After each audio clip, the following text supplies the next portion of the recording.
ಶ್ವಾಸಕೋಶ ಸಂಬಂಧಿತ ಪರೀಕ್ಷೆಗೆ ಮೊಬೈಲ್ ಹ್ಯಾಂಡ್ ಎಕ್ಸ್ರೇ ಯಂತ್ರವು ಅತ್ಯಂತ ಆಧುನಿಕ ತಂತ್ರಜ್ಞಾನವಾಗಿದೆ ಎಂದು ವಿಕಿರಣಶಾಸ್ತ್ರ ಚಿತ್ರಣ ಅಧಿಕಾರಿಗಳಾದ ಶ್ರೀ ಪ್ರಕಾಶ್ ನಾಯ್ಕ್ ಅವರು ಅಭಿಪ್ರಾಯಪಟ್ಟಿದ್ದಾರೆ. ಅವರು ಬನವಾಸಿ ಪ್ರಾಥಮಿಕ ಆರೋಗ್ಯ ಕೇಂದ್ರದಲ್ಲಿ ನಡೆದ ಶ್ವಾಸಕೋಶ ಸಂಬಂಧಿತ ಪರೀಕ್ಷೆಗೆ ಮೊಬೈಲ್ ಹ್ಯಾಂಡ್ ಎಕ್ಸ್ರೇ ಪರೀಕ್ಷೆ ಚಾಲನೆ ನೀಡಿ ಮಾತನಾಡಿದರು.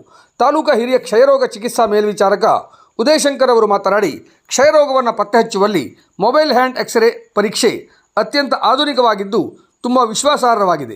ಇದನ್ನು ಮಾನ್ಯ ಶಾಸಕರು ಹಾಗೂ ಸಂಸದರುಗಳ ಇಚ್ಛಾಶಕ್ತಿ, ಜಿಲ್ಲಾ ಆರೋಗ್ಯಾಧಿಕಾರಿಗಳ ಪರಿಶ್ರಮದಿಂದ ಜಿಲ್ಲಾ RCH ಅಧಿಕಾರಿಗಳು ಹಾಗೂ ಜಿಲ್ಲಾ ಕ್ಷಯರೋಗ ನಿಯಂತ್ರಣ ಅಧಿಕಾರಿಗಳಾದ ಡಾಕ್ಟರ್ ಹರ್ಷ ಅವರ ಮಾರ್ಗದರ್ಶನದಲ್ಲಿ ಉತ್ತರ ಕನ್ನಡ ಜಿಲ್ಲೆಗೆ ಮೊದಲ ಬಾರಿಗೆ ಅಪಾಯಕಾರಿ ಗುಂಪುಗಳನ್ನು ಗುರಿಯಾಗಿಸಿ ಶ್ವಾಸಕೋಶ ಸಂಬಂಧಿತ ಪರೀಕ್ಷೆಗೆ ಮೊಬೈಲ್ ಹ್ಯಾಂಡ್ ಎಕ್ಸ್ರೇ ಪರೀಕ್ಷೆ ಮೂಲಕ ಕ್ಷಯರೋಗ ಪರೀಕ್ಷೆ ನಡೆಸಿ ಸ್ಥಳದಲ್ಲೇ ವರದಿ ನೀಡುತ್ತಿದ್ದು ಅತ್ಯಾಧುನಿಕ ಕಾಲಕ್ಕೆ ಹೇಳಿ ಮಾಡಿಸಿದಂತಿದೆ. ಜನರು ಆಸ್ಪತ್ರೆಗೆ ತಿರುಗುವ ಬದಲು ತಂತ್ರಜ್ಞಾನವೇ ಜನರ ಬಳಿಗೆ ಬಂದಿರುವುದರಿಂದ ಜನರು ಇದರ ಸದುಪಯೋಗ ಪಡೆದುಕೊಳ್ಳಬೇಕು ಎಂದು ಕರೆ ನೀಡಿದರು. ಜಿಲ್ಲಾ PPM ಸಂಯೋಜಕ ರಾಕೇಶ್ ಶರ್ಮಾ ಅವರು ಈ ಕಾರ್ಯಕ್ರಮ ಪರಿಣಾಮಕಾರಿಯಾಗಿ ಜಾರಿಗೆ ತರಲು ಸಮುದಾಯದ ಸಹಭಾಗಿತ್ವವು ಅತಿ ಅವಶ್ಯಕವಾಗಿದೆ ಎಂದರು. ಕಾರ್ಯಕ್ರಮದಲ್ಲಿ ದತ್ತಾತ್ರೇಯ ಹೆಗಡೆ ಅವರು ಸ್ವಾಗತಿಸಿದರೆ, ಶ್ರೀಮತಿ ಸುಮಂಗಲ ಮತ್ತೂರ್ ಅವರು ಪ್ರಾಸ್ತಾವಿಕವಾಗಿ ಮಾತನಾಡಿದರು.